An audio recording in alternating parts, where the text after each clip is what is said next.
Bienvenidos a Lo Simple No Vale. Hoy tengo el placer de contar con tres profesionales, Ricardo, Jorge, Jesús Manuel, ¿qué tal estáis?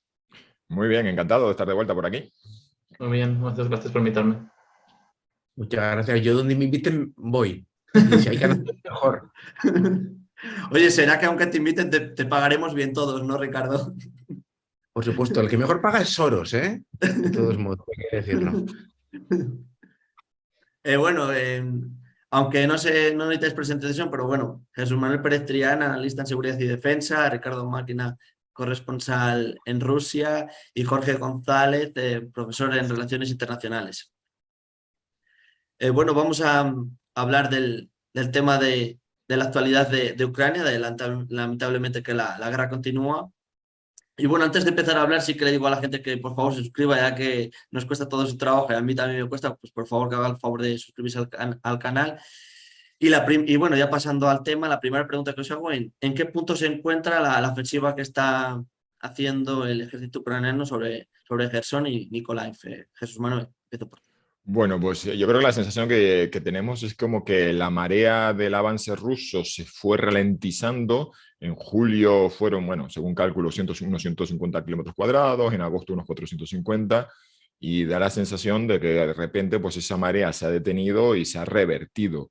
La contraofensiva, bueno, la ofensiva ucraniana en Kharkiv, en la provincia de Kharkiv, recuperó pues en menos de una semana el equivalente a todo lo conquistado por Rusia desde abril, y después de unos cuantos días de incertidumbre, ya en las últimas 48 horas ya podemos confirmar de que sigue en marcha, no con la misma fuerza ni en la misma dirección, pero viendo que los ucranianos poco a poco ya han establecido cabezas de puente al este del río Oskil y luego un poquito más al sur, al otro lado del río Donetsk, vamos a ver en los próximos días pues, acontecimientos en lo que sería el punto más al norte del Donbass, quizás del despliegue ruso en el Donbass, allí en la curva del río, y algo así como en el punto donde se unía todo el fuerte despliegue ruso en el Donbass y el que se desplomó el otro día. Entonces vamos a seguir viendo acontecimientos, y en Gerson, aunque las noticias de los medios no estén muy volcadas, yo lo que estoy viendo es que hay más... es una cosa tan sencilla como buscar algunos topónimos con letras latinas y con letras en cirílico, y descubres que hay más noticias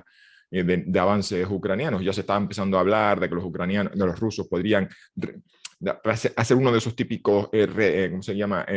Repliegue táctico para poder consolidar mejor sus líneas, pero la cuestión es que esto empieza a ser un poco goteo. Es decir, las noticias son avances ucranianos tanto en el noreste como en el sur, poco a poco. La cuestión va a ser si esto va a generar consecuencias, esto va a llegar a un punto en el que produzca un colapso u obligue a los rusos a replegarse de una forma muy profunda. Pero yo pienso ahora mismo que es una sensación de marea que retrocede, la rusa, después de haber alcanzado pues, sus máximos históricos. Jorge, ¿a ti qué te parece el avance que está teniendo el ejército de Ucrania? Por lo general estoy totalmente de acuerdo con Jesús. Hemos tenido esa clara victoria ucraniana en Kharkiv, no hay otra manera de denominarla, en la cual han expulsado a los rusos al este de los Kil y todas esas pequeñas cabezas de playa a las cuales evidentemente están costándoles asentarlas. Por ejemplo, este cruce que hubo en Kupiansk, al lado de este Kupiansk, que luego posteriormente los rusos volvieron a echarles a otro lado del río, y estos acercamientos a otras localidades importantes más al sur como San Limán, o mucho se está hablando estos últimos días sobre si los ucranianos se están empezando a acercar a Severodonetsk y demás, pero no, lo cierto es que estamos viendo poco a poco avances, que es ese lento goteo que está mencionando Jesús. También es cierto, en algunos otros lugares los rusos todavía también siguen tomándote de vez en cuando alguna aldea suelta. No, no hay que decir que tampoco eso también ocurre. Pero por lo general todo parece indicar que en este momento la marea está a favor de los ucranianos y que si bien no tiene ese ritmo arrollador que tenía hace un par de semanas, sigue en marcha. Ricardo, ¿tú cómo lo estás viendo también? Lo han dicho todo, me han dejado sin argumentos. No, lo que puedo decir, me parece muy interesante lo que hemos visto hoy en Lugansk y en Donetsk, de estas dos, las autoridades de facto de estas dos repúblicas han sacado a la vez la iniciativa de pedir un referéndum casi express para unirse a Rusia. Quiere, a mí, yo qué sé, jugando un poco a interpretar un poco lo que puede significar, es que quizás Rusia... A ver, Lugansk y Donetsk no toman la iniciativa porque sí, eso, si dan ese paso es porque viene una orden desde arriba. Entonces yo aquí quiero pensar, o sea, que creo que esto responde a que Rusia quizás, vista la situación actual en la que Ucrania ha sido capaz no solo de defenderse, no solo de repeler el primer ataque que debía haber sido el definitivo ya en febrero, según pensaba Rusia, y haber sido capaz de hacer una contraofensiva exitosa, pues visto este panorama, quizás es desempolvar el argumentario inicial de que esto era, en teoría, para defender a la gente de Donbass, de Lugansk y Donetsk, y centrarse solo en eso. Eso podrían ir por ahí los tiros, que estos referéndums de anexión a Rusia puedan refrendar la idea de que Rusia ahora se está centrando más en salvar los muebles en Lugansk y en Donetsk que en la idea inicial que parecía ser. Evidentemente esto es especulativo, pero para mí es lo evidente que Rusia pretendía conquistar toda Ucrania, o por lo menos toda la Ucrania desde Kiev al este. Evidentemente, si esto es así, si Putin, perdón, se quiere conformar solo con Donetsk y Lugansk, va a ser muy complicado de vender esta movida, vendérsela a los sectores más nacionalistas que vienen, o sea, que han comprado el paquete vacacional completo y que esperan que toda la zona oriental de Rusia, pues perdón, de Ucrania sea parte de Rusia. Ahora mismo, la guerra puede ir a largo, puede durar meses, años, pero ahora mismo el Kremlin está en una tesitura muy compleja. Si decide centrarse solo en Donbass y en Donetsk, después de haber alimentado el hype del nacionalismo ruso, como lo ha hecho durante meses, va a ser muy complicado vender a su propia parroquia, que se van a quedar solo con Lugansk y con Donetsk. Me gustaría añadir sobre esto que además de Donetsk, las autoridades de Donetsk y Lugansk, la autoridad militar de Gerson también ha hecho un comentario hoy respecto a la necesidad de acelerar el proceso de hacer un referéndum para la integración en Rusia. Lo cual hace que sea más consistente la idea de que viene una orden desde arriba, porque si no, realmente, tanto Lugansk como Donetsk, ¿cuántas veces han dicho ya de hacer un referéndum, han pedido ya de hacer un referéndum con esa Rusia? Desde 2015 yo creo que al menos esta podría ser la cuarta o la quinta vez. Y entonces... Transnistria lo hace cada año, de hecho. Sí. Transnistria cada año hace una emisión de su parlamento pidiendo anexionarse a Rusia. Por eso que precisamente es con esto que el hecho de que la autoridad militar de Gerson haya también hecho esta declaración me parece que es más indicativo de ese prisa por intentar simplemente salvar los muebles y ver cómo se puede cortar la situación lo más rápido posible. Yo creo que por ahora sí, los rusos siguen apostando a Donetsk, Lugansk y el puente terrestre hasta Crimea, pues, que no necesariamente Gerson completo, simplemente la parte sur del Dnieper, ¿no? De Gerson, pero luego a ver si son capaces de mantenerlo o no, que es por supuesto algo que en estos momentos podemos dudar sin ningún tipo de problema. Pero yo creo que sí, que ahora es un intento de sálvese quien puede en buena medida y de a ver cómo progresa la situación a partir de ahí. Claro, ¿y por qué crees que está defendiendo tan mal Rusia los territorios que había tomado? ¿Con qué tan mal tiene los medios para poderse defender de una mejor manera? ¿Qué sucede? Bueno, todo es largo y complicado hablar de todos los problemas estructurales, pero una de las diferencias fundamentales es que por un lado tenemos a Ucrania, que es un país que ha hecho una movilización total, ha prohibido la salida del país de todos los varones. Allí en Ucrania, si uno mira, la sociedad civil ucraniana está absolutamente volcada en la guerra, la diáspora está absolutamente volcada en recaudar dinero, en pedir ayuda. Y por el otro lado tienes a un país como Rusia, que a esto no lo llama guerra, lo llama operación militar especial, porque quiere minimizar, o al menos Putin quiere minimizar el impacto que tiene esto en la sociedad rusa. No ha hecho una movilización total, allí están además ante las limitaciones, que tienen unos serios problemas de limitaciones de personal, porque para invadir y ocupar un país y controlarlo hace falta mucha gente. Y por ejemplo, vimos el caso del 2003, Estados Unidos entró como Pedro por su casa en Irak, arrolló a las Fuerzas Armadas iraquíes usando nada más que una división mecanizada como punta de lanza, comparado, por ejemplo, como fue en el año 1991. O sea, que invadir y tumbar un ejército convencional puede ser relativamente fácil para una maquinaria potente como Estados Unidos, pero ocupar y consolidar un territorio que fue luego es muy complicado. Entonces, si pensamos lo que haría falta realmente para que un país conquiste y ocupe y consolide y domine Ucrania, hace falta muchos soldados, y Rusia no los tiene. Entonces está tirando de contratistas, las propias milicias o milicias, bueno, o las fuerzas armadas de las repúblicas separatistas. Las llama o sea, en función de si quieres considerarlas un estado o cuasi estado, sí o no. Unidades del Ministerio de Interior, el ejército privado checheno, o sea, que estamos viendo que realmente tienen un problema de personal, y luego todos los problemas estructurales que ya hemos hablado 1000 veces, de corrupción, tecnología, liderazgo, doctrina, comparado con el otro bando. Entonces yo creo, bueno, es decir, que esto ya, después de esta guerra, cuando se termine, se van a tener que reescribir muchos libros, porque yo recuerdo seguir con atención lo que fue las reformas militares rusas y leer con mucha atención todo lo que se escribía sobre cómo los rusos se estaban preparando para la guerra tecnológica, la guerra en red, el uso de inteligencia artificial en las Fuerzas Armadas rusas, o sea, un montón de cosas que luego vemos pues, que choca con una realidad en la que la ropa de invierno tiene etiqueta hecha en 1984, las raciones de combate están caducadas, los vehículos se quedan sin combustible y los soldados se quejan del maltrato y un montón de problemas. O sea que de los problemas estructurales del ejército ruso se podía hacer, o sea, aparte de todo lo de la modernización que hemos mencionado, se puede escribir otro libro, y supongo yo que los expertos en el ejército ruso estarán ahora mismo esperando que se termine la guerra para sacar al mercado su libro, ¿por qué Rusia tuvo tantos problemas? ¿Creéis que el Kremlin, Ricardo, está en una posición, ha quedado en una posición muy, muy mal, muy debilitada? Muy debilitada, igual es sí y no. Evidentemente el Kremlin de cara adentro Rusia controla muy bien todos los mecanismos de propaganda. Los más media en este país son todos ahora mismo, después de haber cerrado los pocos canales que quedaban, medios de comunicación que quedaban de manera crítica, están ya cerrados, proscritos, y solo se puede acceder a ellos a través de VPNs, que una VPN a nosotros nos puede parecer algo sencillo, pero para una persona de cierta edad o para una persona que desconozca la informática, pues no es algo tan sencillo. Se han limitado mucho el acceso a la información, a contrastar información. Entonces, mucha gente solo recibe la información que los medios de propaganda, que son todos ya en este país, pues emiten.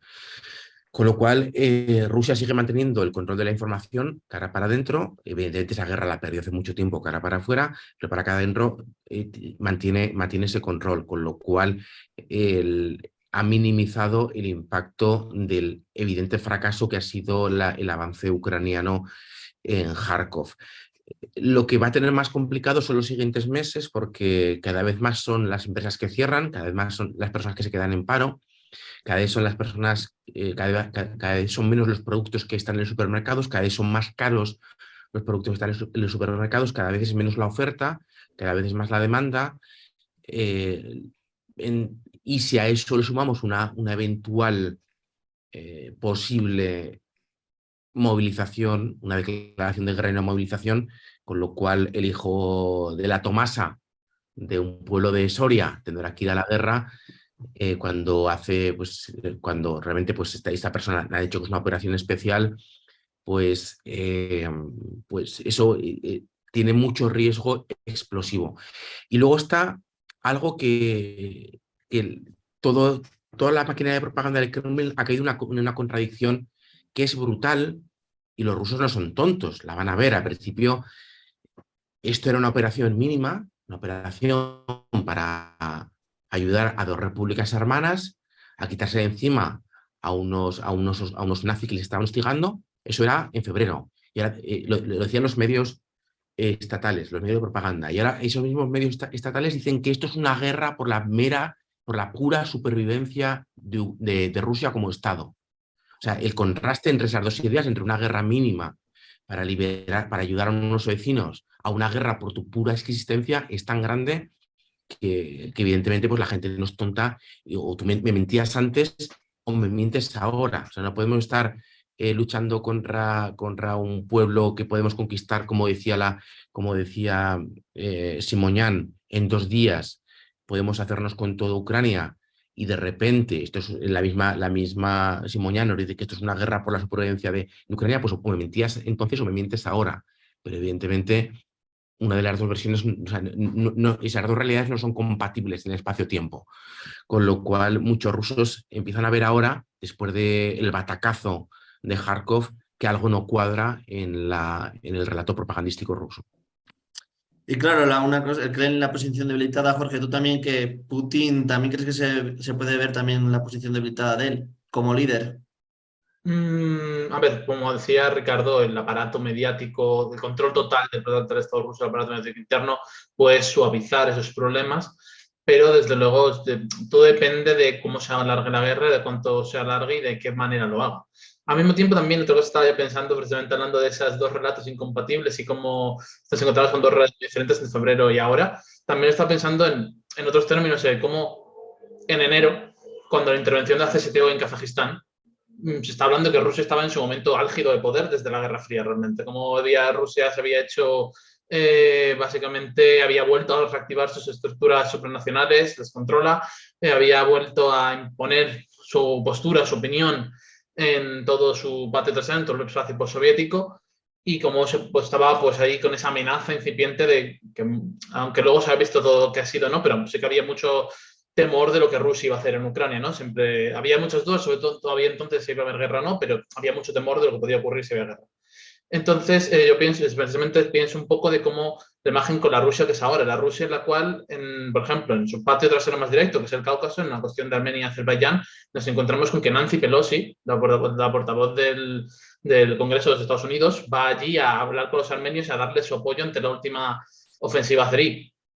Nos encontramos con que en la cumbre del SCO, David también, esta visita a Xi Jinping a Kazajistán, en la cual les han dado estas declaraciones que han sido tan sonadas, tan polémicas, sobre que supuestamente los chinos estaban diciéndole a los kazajos que no se preocupen, que ellos no van a permitir a los rusos que les hicieran lo mismo que a los ucranianos.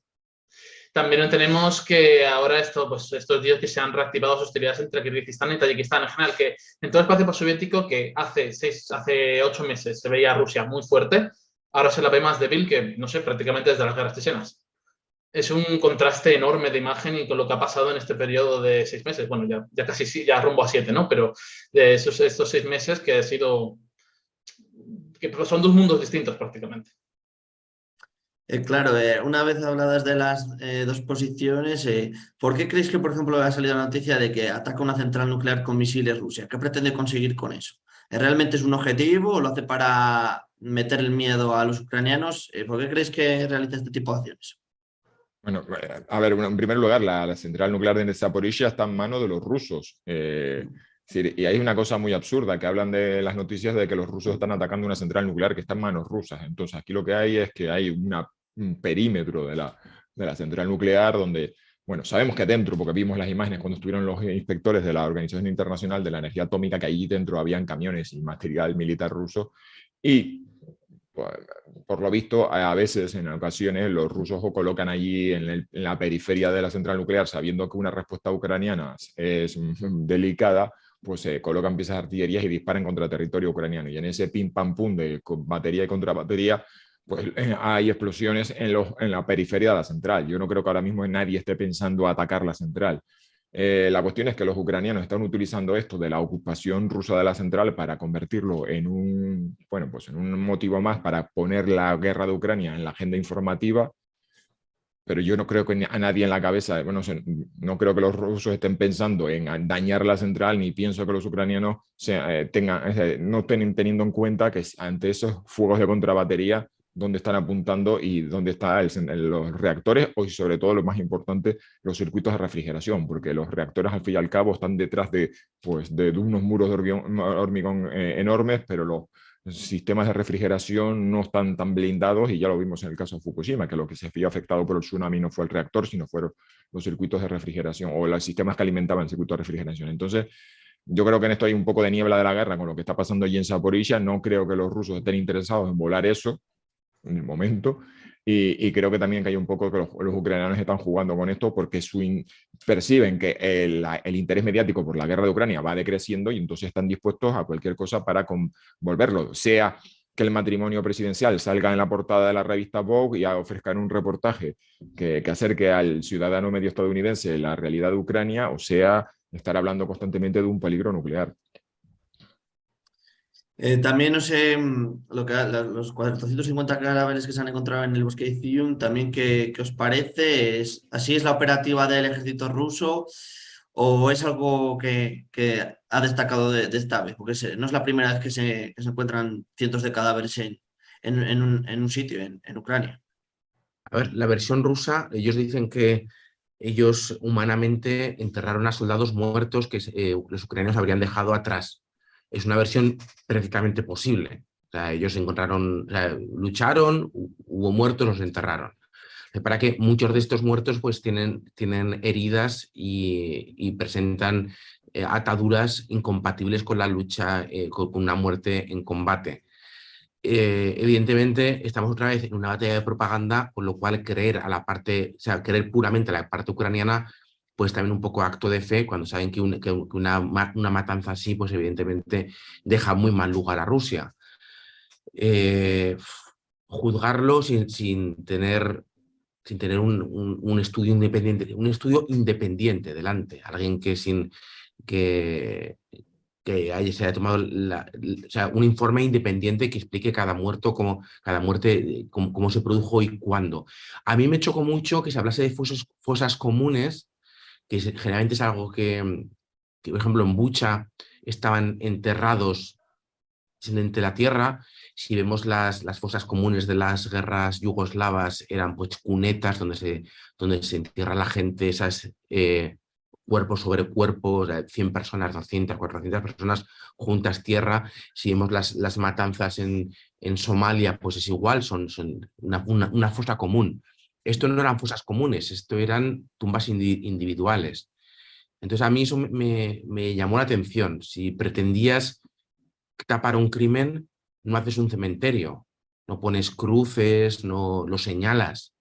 No lo sé, a mí este episodio, siendo que evidentemente tiene pinta de ser algo terrible lo que pasó allí, no tengo datos como para calificarlo como ahora, ¿eh? O sea, insisto en que sería muy bueno que algún tipo de agencia independiente, no sé quién es independiente ahora mismo, pues nos diese un estudio de qué es lo que puñetas pasó allí. Pero a mí el hecho de que sea un cementerio con cruces, con tumbas individuales, no es el típico escenario de fosa común, de guerra salvaje, con gente violada, torturada, donde se ha echado a la gente. Lo que vimos, por ejemplo, en Yugoslavia o en Bucha. Esto contrasta con Bucha, pues en Bucha pues era gente o muerta por la calle o enterrada de mala manera detrás de un jardín. Aquí no, esto era pues es otro modus operandi. Con lo cual yo, este tema en mis redes sociales y en los reportajes que hago para diferentes medios de comunicación, lo he tocado muy de puntillas, porque mojarme ahora mismo me parece muy arriesgado. Yo solamente voy a hacer un comentario muy breve. Yo tengo la sensación de que allí lo que vamos a encontrar es como una suma de fenómenos. O sea, yo creo que allí hay soldados ucranianos que fueron muertos en combate y los han enterrado cristianamente. Ahí tiene que haber civiles que han muerto por metralla, fuego cruzado, lo que sea. O sea, yo creo que tenemos todos los fenómenos allí. Posiblemente y luego haya otras muertes que han sido violentas, personas que han sido muertas en cautividad y son las personas que aparentemente sus cuerpos muestran señales de tortura y atados. Entonces yo creo que tenemos toda la amplia gama de fenómenos que además, por ejemplo, esto lo hemos visto aquí en España en la Guerra Civil, habían cementerios donde la gente estaba enterrada cristianamente, había una tapia donde se hacía pues un fusilamiento y luego detrás de la tapia del cementerio se hacía una fosa común, que son las que se están desenterrando ahora, al lado, por detrás, dentro de los cementerios. Es decir, que un enterramiento más o menos organizado no excluye que haya 10 metros más allá un agujero donde han echado cuerpos de cualquier manera. Entonces yo tengo la sensación de que se están sumando. Claro, los rusos te enseñan las cruces y te dicen, no, esto es un enterramiento cristiano muy respetuoso con las víctimas, y los ucranianos te están enseñando el cadáver atado y te dicen, son 400 víctimas de inocentes ajusticiadas, que yo me parece que no, porque no tendría sentido que hubiesen hecho, como dice Ricardo, lo del enterramiento. Entonces a mí me da la sensación de que aquí tenemos una amplia gama de fenómenos que habría que evidentemente esperar que alguien imparcial y neutral hiciera pues una evaluación y dijera, pues aquí ha habido tantos muertos de lo que parecen soldados que han enterrado en una fosa, tantos civiles que parece que han muerto en circunstancias, y hay tíos que tienen una herida de bala en la 100 a 5 centímetros. Bueno, en fin, habrá que esperar autopsias, informes y demás. Jorge, ¿tú también compartes la opinión de ellos? No tengo nada que añadir, me parece que lo dejó bastante claro. Claro, también os quería preguntar, para la contraofensiva que ha hecho el ejército ucraniano se afianzara en un territorio, ¿cuáles son las claves o qué tendría que suceder para que fuera un total éxito? ¿Cuáles serían los territorios clave para conquistar, los puntos o dónde creéis? Empieza Jorge, que le llevamos ya varias rondas hablando Ricardo y yo. Pues es una pregunta complicada, sin ningún tipo de duda, ¿no? De hacer cualquier... Yo personalmente he tratado de tener todo el cuidado ante la guerra, de no meterme mucho en qué puede hacer cada cual y cuáles son los pasos a seguir que tiene en mente cada uno, porque me parece algo muy delicado y tampoco soy yo ningún experto en estrategia militar ni en capacidades militares específicas de unos y otros como para decir, pues esto es lo más probable. Yo pienso que hay que estoy seguro de que el gobierno que no tiene escenarios, varios escenarios en la cabeza. ¿Qué escenarios pueden ser? Pues estaría el escenario ideal de la victoria absoluta, que sería expulsar a los rusos totalmente del territorio internacionalmente reconocido como Ucrania, ¿no? Pero pienso que todo el mundo sigue considerando a día de hoy eso poco realista. Estaría el otro escenario, que es el que se puede llegar a aspirar, supongo que sería el máximo escenario a aspirar por Ucrania, que sería volver a las fronteras antes del 24 de febrero, ¿no? Que sería hacer replegarse a los rusos al territorio que se controlaba hasta entonces en Donetsk y Lugansk y expulsar de todo lo que los tropas que quedan en ese trozo de Kharkiv pequeño, en ese trozo de Kherson, en ese trozo de Zaporizhia, ¿no? Pero claro, ¿cómo se consigue eso? Pues todavía quedan muchas batallas por delante, hacer falta muchas victorias a los ucranianos para alcanzar eso. Tienen que, por ejemplo, recuperar Kherson, para empezar, me parece que es el gran nombre en ese sentido, ¿no? Por al fin y al cabo es esa capital de Oblast que controlan los rusos después de la guerra, es la importante, ¿no? Tienen que romper el puente terrestre de Crimea, que es algo que va a ser también algo complicado y que los rusos van a echar los restos, en mi opinión, para tratar de impedirlo. Y luego tienen que recuperar pues, lo que sería todo el norte del Oblast de Lugansk, que eso puede ser más sencillo de lo que parece, pienso. Creo que eso podría no ser tan complicado. Y replegar esos pocos avances que han hecho los rusos en Donetsk. Otro lugar donde sería enormemente complicado ver qué ocurre todo esto es Mariupol. ¿Qué va a pasar con Mariupol si hay una segunda batalla de Mariupol en esta guerra que fuese en el reconquista ucraniana? Nuevamente, es algo que hay que ir viendo y que es delicado, pero son muchos puntos a tratar y que pueden todavía desarrollarse de muchas maneras. Yo siempre pienso que lo más probable es que quede mucha guerra por delante y que puedan pasar muchas cosas. Y claro, también nos quería preguntar que aparte de reconquistar esos territorios, afianzarse, aparte de reconquistarlos, ¿tiene capacidades Ucrania ahora mismo para afianzarse en ellos?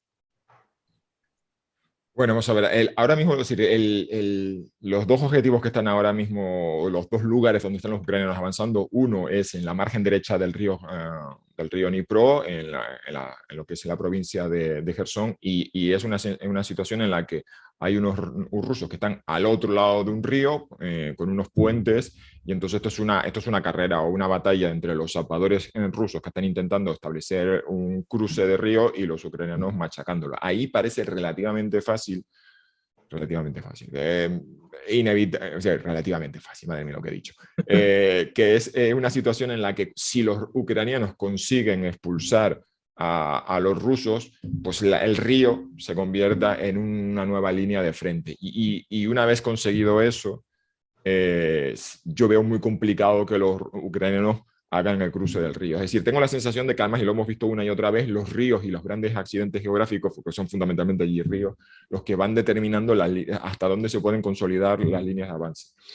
Entonces, yo estoy viendo ahora, se estaba hablando y salió la noticia, no sé si es un rumor o qué, de que los rusos estaban planteándose crear un cuarto ejército, o un cuarto cuerpo de ejército, después de haber creado el tercero. Seguimos con estos problemas de personal, me parece, es decir, si no hay una movilización general rusa, que podría tener muchos problemas también, porque al fin y al cabo es sacar del aparato productivo ruso a gente que es oficinista, mecánica, operario de fábrica, o una de dos, o mandarla rápidamente al frente, y que recuerden, a ver si recuerdan su entrenamiento de la mili, o hacerle una formación mínima, en cualquier caso es una carne de cañón, y esto no supone que Rusia solvente todos los problemas inmateriales o intangibles, liderazgo, tecnología, moral, es decir, pero es la solución más o menos que en Rusia se menciona, la movilización general. Entonces, con las fuerzas que están ahora mismo en el campo de batalla, yo creo que los rusos ahora mismo es muy complicado que hagan una ruptura y recuperen. O sea, yo creo que es relativamente factible de que los ucranianos vayan consolidando. Lo que pasa es que, claro, ellos quieren avanzar en Gerson y digo, muy bien, cuando liberen Gerson, que está ubicada en la orilla derecha del río Dnipro, el cruce del río, pues yo no lo sé. Y por cierto, hablando de las condiciones que podrían considerarse como de victoria para los ucranianos, yo tengo la sensación de que más allá de es decir, de los escenarios maximalistas de ya está, los expulsamos a todos de las fronteras internacionalmente reconocidas, recuperamos las fronteras el 24 de febrero, para los ucranianos un mínimo sería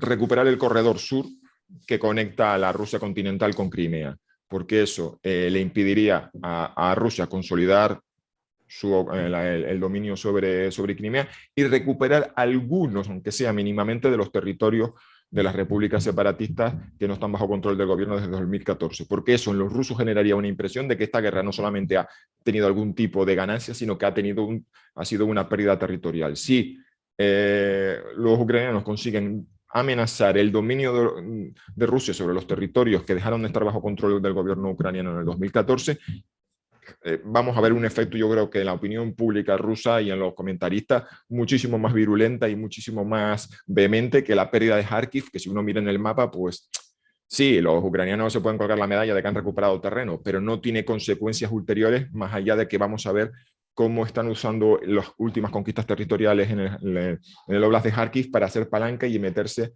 en el de Lugansk. Pero entonces yo creo que esas son las condiciones mínimas de que los ucranianos pueden considerar de victoria, de decir, hemos desestabilizado el dominio ruso sobre Crimea y encima hemos recuperado algo del territorio perdido en 2014. Y entonces en Rusia esto haría mucho daño.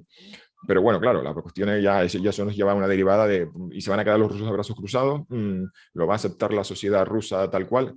Nos colocan en una situación complicada de cómo van a sentarse ambos, en qué punto de equilibrio ambos bandos se van a considerar satisfechos o van a considerar que es lo menos malo sentarse a negociar y que acabe la guerra.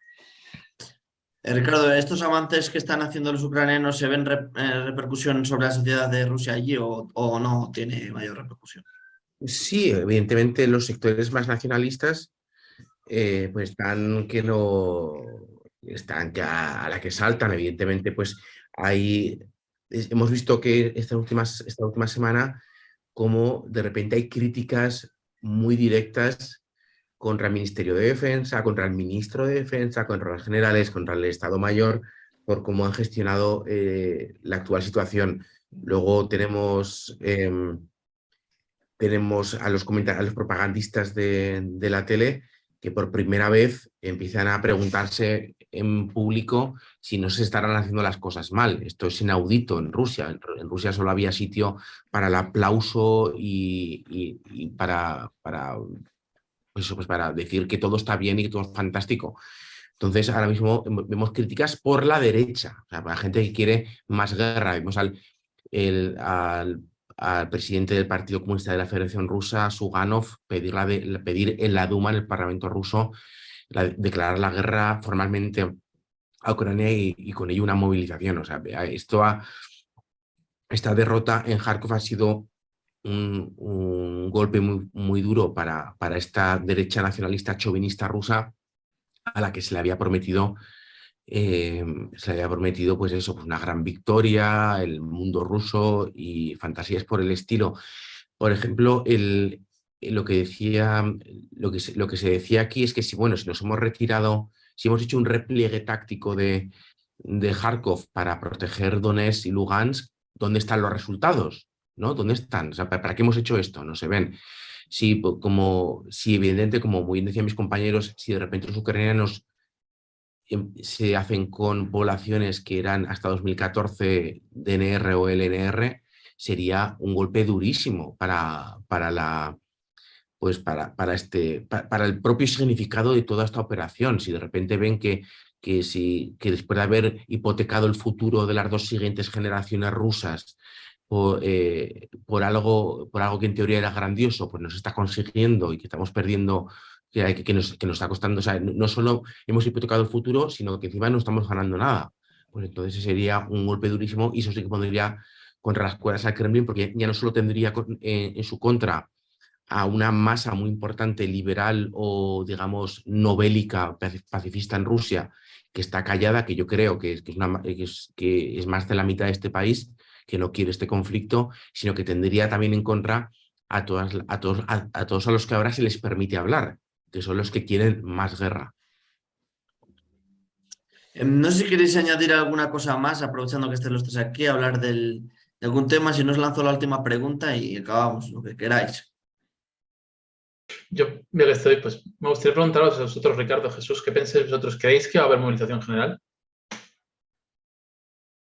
La verdad que no lo sé, pero lo que yo me quedo con los análisis de... Bueno, la cuestión es, ¿y esto va a solucionar algo? Es decir, ¿puede haberla? Pues la verdad que no lo sé, porque a mí me da la sensación de que ahora mismo el Kremlin es una caja negra y no sabemos los procesos internos de toma de decisiones. La cuestión es, ¿y eso qué supone? Porque hay entre las filas prorrusas, y me refiero a las que están fuera de Rusia, que son muchísimo menos autocríticas que los halcones que hemos visto en las tertulias, y están diciendo, no se preocupen chicos, que ahora empieza la segunda parte del partido y van a salir los galácticos, que es todos los que estaban jugando sobre el terreno de juego, nada más que eran los suplentes. Y lo hemos visto que no. Es decir, lo que ha puesto sobre la mesa Rusia hasta ahora han sido las unidades de primera línea. Estamos hablando no solamente de las fuerzas, y no me refiero a fuerzas especiales de los Spetsnaz, no me refiero solamente a las tropas de élite de la VDB, de las fuerzas aerotransportadas, sino de las fuerzas, incluso de los cuerpos blindados, del arma blindada, de las unidades de primera línea. Entonces, todo lo que viene detrás, es decir, tanto el material como la tropa de movilización va a estar muy por debajo de lo que se ha usado. Entonces, si lo único que van a poner sobre la mesa esta movilización general va a ser cantidad y no calidad, siguiendo con los mismos problemas de doctrina, unidad de mando, que además, o sea, ya lo mencioné antes, teníamos el ejército, las fuerzas del interior, las fuerzas de Kadyrov, las fuerzas de las repúblicas separatistas, los contratistas, es decir, todos los problemas que nos han llevado hasta aquí en el ejército ruso no van a cambiar con una movilización general. Y es más, vamos a ver un problema en el sector productivo, porque si sacas de las fábricas a operarios y sacas de las empresas a directivos, bueno, que vamos a ver cuánta gente que tenga ciertos recursos y un cierto nivel va a conseguir por detrás evadir la movilización. Y a partir de eso, aparte, la cuestión es que si hasta ahora estaban muriendo chechenos de Kadyrov,